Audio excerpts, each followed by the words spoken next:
ഒരു പഞ്ചായത്തിൻ്റെ ആഴേ ഉള്ളൂ അല്ലേ? ഇതല്ലോ.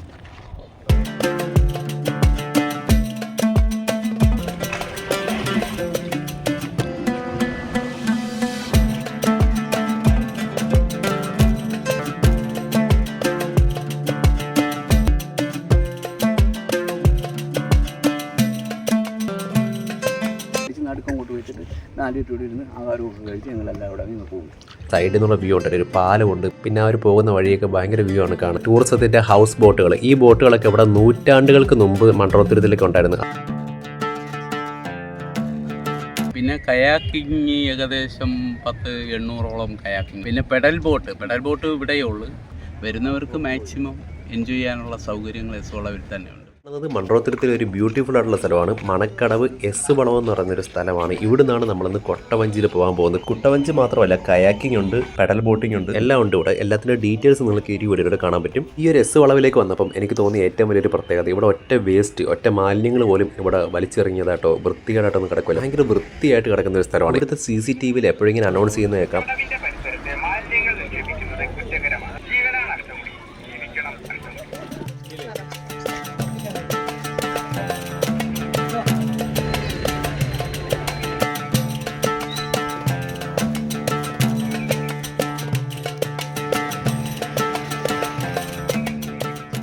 നിങ്ങൾക്ക് ബോട്ടിങ്ങിൽ പോകണമെങ്കിൽ ഹൗസ് ബോട്ട് ഉണ്ടല്ലോ, അതിനകത്ത് പോകണമെന്നുണ്ടെങ്കിൽ നിങ്ങൾക്ക് ഈ വരുന്ന വഴിക്ക് തന്നെ, മൺട്രോത്തുരുത്തിലേക്ക് വരുന്ന വഴിക്ക് തന്നെ റോഡിൻ്റെ സൈഡിലായിട്ടൊക്കെ കുറേ ബോർഡുകൾ വെച്ചേക്കുന്നതാണ്. ബോട്ടിങ്ങിൻ്റെ കോൺടാക്ട് നമ്പറും ഡീറ്റെയിൽസ് ഒക്കെ വെച്ചിട്ട് ആ നമ്പറിലൊക്കെ വിളിച്ച് നോക്കാമെന്നുണ്ടെങ്കിൽ നിങ്ങൾക്ക് ഹൗസ് ബോട്ടിൻ്റെ ഒരു ഡീറ്റെയിൽസ് ഒക്കെ അറിയാൻ പറ്റും.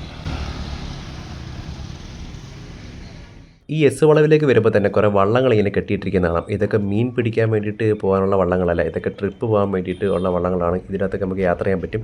ഇതിൻ്റെയൊക്കെ ടിക്കറ്റ് ചാർജും ഡീറ്റെയിൽസും ഒക്കെ പറയാം. ഇവിടെ വള്ളങ്ങൾ മാത്രമല്ല, കുട്ടവഞ്ചി ഉണ്ട്. ഇപ്പം നമ്മൾ പോകാൻ പോകുന്നത് കുട്ടവഞ്ചിയിലാണ്. ആകെ 4 കുട്ടവഞ്ചിയാണ് ഇവിടെ ഉള്ളത്. കുട്ടവഞ്ചിയുടെ ടിക്കറ്റ് ചാർജും എത്ര ടൈം ഉണ്ടെന്നുള്ളതിൻ്റെ എല്ലാ ഡീറ്റെയിൽസും ഈ പറയുന്നതാണ്. 1 മണിക്കൂർ 700 രൂപ അല്ലേ? അരമണിക്കൂറിൽ യാത്ര എന്തൊക്കെ കാണാൻ പറ്റും? കണ്ടലിനകത്ത് കയറാം, ആർച്ചിനകത്ത് കയറാം.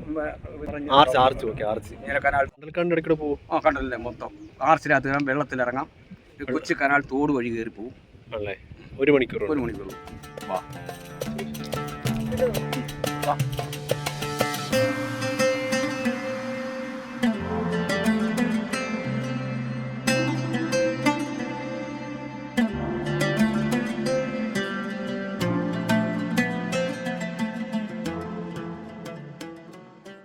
നമുക്ക് അകത്തോട്ട് കയറിപ്പോൾ അടിപൊളി അല്ല, അങ്ങോട്ട് കയറട്ടെ. ഇതൊരു വട്ടം ഇട്ടൊരു കറക്കിറക്കാം. എന്നിട്ടേ ഇവിടെ ആഴം എങ്ങനെയാ? ഇല്ല, ഒരു പഞ്ചായത്തിൻ്റെ ആഴേ ഉള്ളൂ അല്ലേ? ഇതല്ലോ. ഈ നമ്മൾ ഈ ഇപ്പം മെയിനായിട്ട് നിൽക്കുക, അല്ലെങ്കിൽ ഇതിനേക്കായി കുറഞ്ഞിരിക്കും.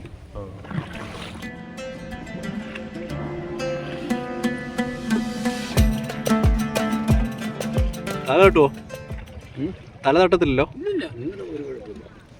വള്ളമാണെങ്കിൽ താഴ്ന്നു കൊടുക്കണം അല്ലേ? എന്നിട്ട് ഇത് കറക്റ്റ് അളവാ കേട്ടോ സാറേ.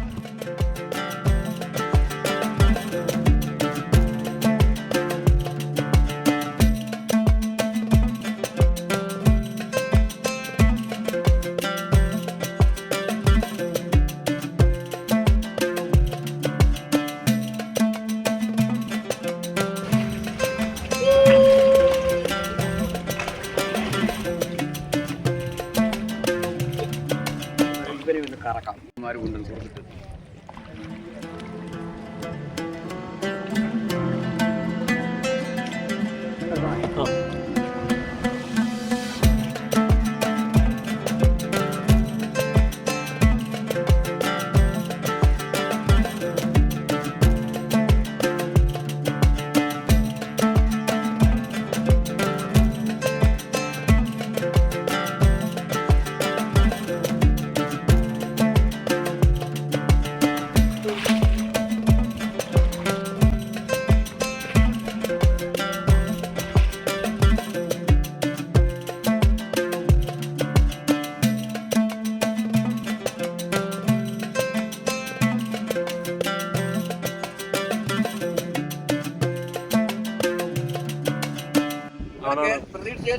പിന്നെ നമ്മള് വള്ളത്തിൽ കയറുന്നതാണ് കല്ലത്.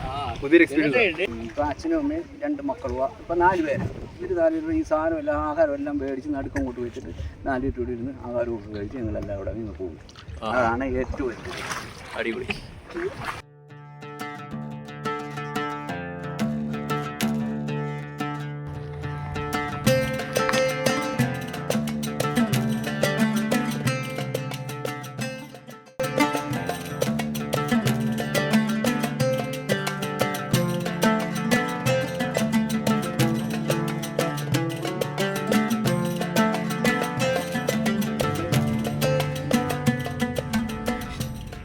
നമ്മളിപ്പോഴീ പോയിക്കൊണ്ടിരിക്കുന്ന മൺട്രോത്തുരുത്ത് കായലുണ്ടല്ലോ, ഇത് കല്ലടയാറിൻ്റെയും അഷ്ടമുടി കായലിൻ്റെ ഇടയ്ക്കുള്ള ഒരു സ്ഥലമാണ്. അഷ്ടമുടി കായലിൻ്റെ ഭാഗം തന്നെയാണ്. ഇവിടെ ഒരുപാട് കക്ക കിട്ടും. കക്കയുടെ പ്രത്യേകത കറുത്ത കളറിലെ കക്കയായിരിക്കും. കല്ലട കക്ക എന്നൊക്കെ പറയും. ഭയങ്കര ഡിമാൻഡുള്ള ഒരു കക്കയാണിത്. ഈ മൺട്രോത്തുരുത്തിൽ ഒരു റെയിൽവേ സ്റ്റേഷൻ ഉണ്ട്. കൊല്ലത്തുനിന്ന് ആലപ്പുഴ കോട്ടയത്തേക്കൊക്കെ പോകുമ്പോൾ നമുക്ക് കാണാൻ പറ്റും മൺട്രോത്തുരുത്ത് റെയിൽവേ സ്റ്റേഷൻ. എല്ലാ ട്രെയിനുകളും അവിടെ നിർത്തില്ല. എല്ലാ ട്രെയിനും അവിടെ സ്റ്റോപ്പ് ഇല്ലാത്ത ഒരു സ്റ്റേഷനാണ്. ട്രെയിനിൽ പോകുമ്പോൾ പോലും നമ്മൾ ആ ഒരു മൺട്രോത്തുരുത്ത് എത്തുമ്പോൾ ആ സൈഡിൽ നിന്നുള്ള വ്യൂ ഉണ്ട്. ഒരു പാലമുണ്ട്. പിന്നെ ആ ഒരു പോകുന്ന വഴിയൊക്കെ ഭയങ്കര വ്യൂ ആണ് കാണാനായിട്ട്. റോഡ് വഴി വരുവാണെങ്കിൽ കൊല്ലത്തുനിന്ന് 25 കിലോമീറ്ററോളം ദൂരമുണ്ട് ഈ ഒരു മൺട്രോത്തുരുത്തിലേക്ക് വരാൻ വേണ്ടിയിട്ട്. ഈ കാണുന്ന കണ്ടൽക്കാടുകൾ മാത്രമല്ല മൺട്രോത്തുരുത്തിൻ്റെ ഒരു ഭംഗി. ഇവിടെ ഒരുപാട് തെങ്ങിൻ തോപ്പുകൾ കാണാൻ പറ്റും. പിന്നെ പണ്ടൊക്കെ നെൽകൃഷി ഉള്ളൊരു സ്ഥലമായിരുന്നു ഇവിടെ. നമ്മളിപ്പോഴും കാണാറുള്ള ഹൗസ് ബോട്ടുകളുണ്ടല്ലോ, ടൂറിസത്തിൻ്റെ ഹൗസ് ബോട്ടുകൾ. ഈ ബോട്ടുകളൊക്കെ ഇവിടെ നൂറ്റാണ്ടുകൾക്ക് മുമ്പ് മൺട്രോത്തുരുത്തിലേക്ക് ഉണ്ടായിരുന്നു. അത് ഇപ്പോഴത്തെ പോലുള്ള വിനോദസഞ്ചാരികൾക്കോ അല്ലെങ്കിൽ ടൂറിസത്തിൻ്റെ പേരിലൊന്നും ആയിരുന്നില്ല, ചരക്കുകൾ കൊണ്ടുപോകാൻ വേണ്ടിയിട്ടായിരുന്നു. പണ്ട് കാലത്ത് ഈ ഒരു മൺട്രോത്തുരുത്ത് ഭാഗങ്ങളിലൊക്കെ ഒരുപാട് കയറിൻ്റെ ബിസിനസ് ഉണ്ടായിരുന്നു. കയർ മാത്രമല്ല, തേങ്ങ, വെളിച്ചെണ്ണ, അങ്ങനെ ഒരുപാട് ബിസിനസ്സുകൾ ചെയ്തപ്പം അത് ഇവിടുന്ന് എക്സ്പോർട്ട് ചെയ്യാൻ വേണ്ടിയിട്ട് കാര്യങ്ങളൊക്കെ കൊണ്ടുപോകാൻ വേണ്ടിയിട്ട് ഉപയോഗിച്ചിരുന്നായിരുന്നു വലിയ വലിയ കെട്ടുവള്ളങ്ങൾ. കെട്ടുവള്ളങ്ങൾ എന്ന് പറഞ്ഞാൽ ഇപ്പോഴത്തെ പോലെയുള്ള ഹൗസ് ബോട്ടുകൾ തന്നെയാണ്. ഇവർക്ക് ദൂര സ്ഥലങ്ങളിലേക്കൊക്കെ ചരക്കുകൾ കൊണ്ടുപോകണമെങ്കിൽ 3-4 ദിവസമൊക്കെ എടുക്കും. അപ്പോൾ ആ സമയങ്ങളിൽ ഇവർക്ക് ഈ ബോട്ടിൽ തന്നെ കിടന്ന് ഉറങ്ങാനും അതേപോലെ പാചകം ചെയ്ത് കഴിക്കാനുള്ള അടുക്കളയും കാര്യങ്ങളെല്ലാം കാണും. അന്നുണ്ടായിരുന്ന ഒരു കെട്ടുവള്ളങ്ങളുടെ പുതിയൊരു രൂപമാണ് ഇപ്പോഴത്തെ ഹൗസ് ബോട്ടുകൾ എന്ന് വേണമെങ്കിൽ പറയാം. അടിപൊളി, രക്ഷയില്ല. നിങ്ങൾ ഇതുപോലുള്ള സ്ഥലങ്ങളിലൊക്കെ യാത്ര ചെയ്യുന്നവരാണെങ്കിൽ, ഇതുപോലുള്ള സ്ഥലങ്ങളിലൊക്കെ യാത്ര ചെയ്യുന്ന വീഡിയോകൾ കാണുന്നവരാണെന്നുണ്ടെങ്കിലും ഈ ചാനൽ ഒന്ന് സബ്സ്ക്രൈബ് ചെയ്ത് വെച്ചേക്കുക. പുതിയ സ്ഥലങ്ങളുടെ വീഡിയോ വരുമ്പോൾ അപ്പോഴപ്പോഴും നിങ്ങൾക്ക് കാണാൻ പറ്റും. ഇവിടുത്തെ ബോട്ടിങ്, കുട്ടവഞ്ചി, കയാക്കിംഗ്, പിന്നെ പെഡൽ ബോട്ടിങ്, അങ്ങനെയുള്ള എല്ലാത്തിൻ്റെ ഫുൾ ഡീറ്റെയിൽസ്, എത്രയാണ് ടിക്കറ്റ് ചാർജ്, എപ്പോഴിവിടെ വരണം, എവിടെയൊക്കെ പോകാൻ പറ്റും എന്നുള്ള എല്ലാ കാര്യങ്ങളും ഇപ്പോൾ ഈ പറയുന്നതൊക്കെയാണ്. ഇത് മൺട്രോത്തുരുത്തിലെ പ്രധാന ടൂറിസം പോയിൻ്റായ എസ്വളം എന്ന് പറയുന്ന സ്ഥലം. മൺട്രോത്തുരുത്ത് പഞ്ചായത്ത് 9 കടവായിട്ടാണ് ക്രമീകരിച്ചിരിക്കുന്നത്. പക്ഷേ ഈ 9 കടകളിൽ എന്ന് പറയുന്നത് ഏറ്റവും കൂടുതൽ വള്ളങ്ങൾ വന്നു കഴിഞ്ഞാൽ ആൾക്കാർക്കിട്ട സൗകര്യാർത്ഥം വള്ളങ്ങൾ കൂടുതൽ, ഏകദേശം 60 വള്ളങ്ങൾ ഇവിടെ തന്നെ ഉണ്ട്. പിന്നെ 4 കൊട്ടവഞ്ചിയുണ്ട്. മൺട്രോത്തുരുത്തിലാകെ 4 കൊട്ടവഞ്ചികൾ യാത്രക്കാരെ കൊണ്ടുപോകുന്നത്. പിന്നെ കയാക്കിങ് ഏകദേശം 10-800ഓളം കയാക്കിംഗ് ഉണ്ട് പല ഭാഗത്തായിട്ട്. പിന്നെ പെഡൽ ബോട്ട് ഇവിടെയേ ഉള്ളൂ. പിന്നെ റിസോർട്ടുകളിലൊക്കെ ചില ജലാശയം ഉള്ളിടത്തൊക്കെ അവിടെയും ഉണ്ട് 1-2ഒക്കെ. പിന്നെ ഇവിടെ ഏകദേശം 4-5 പിന്നെ പെഡൽ ബോട്ട് തന്നെ ഉണ്ട്. വരുന്നവർക്ക് മാക്സിമം എൻജോയ് ചെയ്യാനുള്ള സൗകര്യങ്ങൾ എസ്വളവിൽ തന്നെയുണ്ട്. പ്രധാന ടൂറിസം പോയിന്റ്. റേറ്റ് എന്ന് പറയാം, ചാർജ് വള്ളത്തിനെന്ന് പറഞ്ഞാൽ ഒരു ട്രിപ്പാണ്. ഒരു ട്രിപ്പ് എന്ന് പറഞ്ഞാൽ അത്യാവശ്യം എല്ലാ സ്ഥലങ്ങളും ഒന്ന് കണ്ടു കാണിക്കും. എത്ര സമയം കിട്ടും? ഏകദേശം 1.5 മണിക്കൂർ കൂടുതലെടുക്കും. അതിന് 1000 രൂപയാണ്. നേരത്തെ മുൻകാലങ്ങളിൽ 1 മണിക്കൂർ പോകുമായിരുന്നു. ഇപ്പോൾ അതില്ല. കാരണം പോകുന്ന 60 പേർക്ക് തുല്യ വേതനം എല്ലാവർക്കും ക്രമീകരിക്കാൻ വേണ്ടി. ഒരാൾ ജോലി ചെയ്യുമ്പോൾ അവരെ എല്ലാ സ്ഥലങ്ങളും കൊണ്ടുവന്ന് കാണിച്ച് അതിനെ എൻജോയ് ചെയ്യിപ്പിച്ച് വരുമ്പോൾ ഏകദേശം ഒരാൾക്കൊരു വരുമാനം കിട്ടണം. അതിനുവേണ്ടി എല്ലാ പേർക്കും വരുമാനം പിന്നെ ഏകീകരിച്ചതിൻ്റെ അടിസ്ഥാനത്തിൽ ഈ 1.5 മണിക്കൂർ എല്ലാം ഒന്ന് കണ്ട് കാണിച്ചു. 1.5 മണിക്കൂറുണ്ട്. 1.5 മണിക്കൂർ 1.25 മണിക്കൂറൊക്കെ എടുക്കും. അതിന് വരുന്ന ടിക്കറ്റ് ചാർജ് 1000 രൂപ. അതിന് ഒരാൾക്ക് ഒരു വള്ളത്തിൽ 7 പേർക്ക്, കുഞ്ഞുങ്ങളായാലും വലിയവരായാലും 7 അംഗങ്ങളാണ് ഒരു വള്ളത്തെ. കയാക്കിംഗ് എന്ന് പറയുമ്പോൾ ഒരാൾക്ക് പെർ ഹെഡ് 200 രൂപ ഒരു മണിക്കൂർ. 2 പേര് വന്നു കഴിഞ്ഞാൽ ഡബിൾ കയാക്കിംഗ്. ട്രിപ്പിൾ കയാക്കിംഗ് ഇവിടെ ഇതുവരെ ആയിട്ടില്ല. സിംഗിൾ വേണ്ടുന്നവർക്ക് സിംഗിൾ കൊടുക്കാം. പെഡൽ ബോട്ട് പിന്നെ ഏകദേശം പെർ ഹെഡ് 200 ആണെന്ന് തോന്നുന്നു. പെർ ഹെഡ് 1 മണിക്കൂർ.